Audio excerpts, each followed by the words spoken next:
National Herald கேஸ்ல அமலாக்கத்துறை தாக்கல் செய்திருந்த சார்ஜ் ஷீட்டை விசாரணைக்கு ஏற்க டெல்லி நீதிமன்றம் மறுத்தது. காவல்துறையின் எஃப்ஐஆரின் அடிப்படையில் அல்லாமல் சுப்பிரமணியன் சுவாமி என்கிற தனிநபர் கொடுத்த புகாரின் அடிப்படையில் விசாரணை மேற்கொண்டு குற்றப்பத்திரிகை தாக்கல் செய்துள்ளது அமலாக்கத்துறை. இதை சட்டப்படி அனுமதிக்க முடியாது என்று குறிப்பிட்டு அமலாக்கத்துறையின் குற்றப்பத்திரிகையை விசாரணைக்கு ஏற்க மறுப்பு தெரிவித்தார் நீதிபதி விஷால் கோக்னே.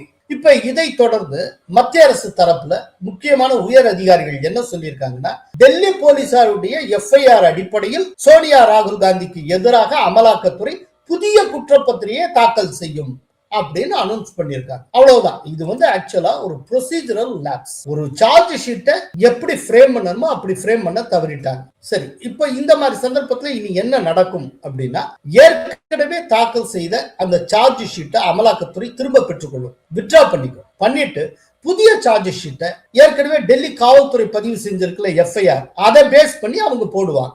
இவ்வளவுதான். பட் இதுக்கே காங்கிரஸ், அதுன்னு குறிப்பா பாத்தீங்கன்னா ஸ்போக்ஸ் பர்சன் அப்புறம் கேசி வேணுகோபால் எல்லாரும் இப்பவே அந்த கேசியே ஜெயிச்சிட்ட மாதிரி, எல்லாமே முடிஞ்சு போச்சுங்கிற மாதிரி அறிக்கை வெளியிட்டு இருக்கிறார்கள். ஒன்னே ஒண்ணு நல்லா புரிஞ்சுக்கணும். அதாவது நேஷனல் ஹெரால்டு கேஸ்ல தாக்கல் செய்யப்பட்டிருக்கிற சார்ஜ் ஷீட்டை தான் நீதிமன்றம் நிராகரித்திருக்கிறதே ஒழிய வழக்கை தள்ளுபடி செய்யவில்லை. அந்த வழக்குல டெல்லி காவல்துறையினுடைய பொருளாதார குற்றப்பிரிவு தாக்கல் செய்திருக்கிற எஃப்ஐஆர் இன்னும் உயிர் துடிப்புடன் இருக்கிறது. இதே வழக்கை சிபிஐ விசாரித்துக் கொண்டிருக்கிறது. இன்னும் சொல்ல போனா சுப்பிரமணியன் சுவாமி போட்டிருக்கக்கூடிய இந்த வழக்கு ஒரு கிளியர் கட் கேஸ்.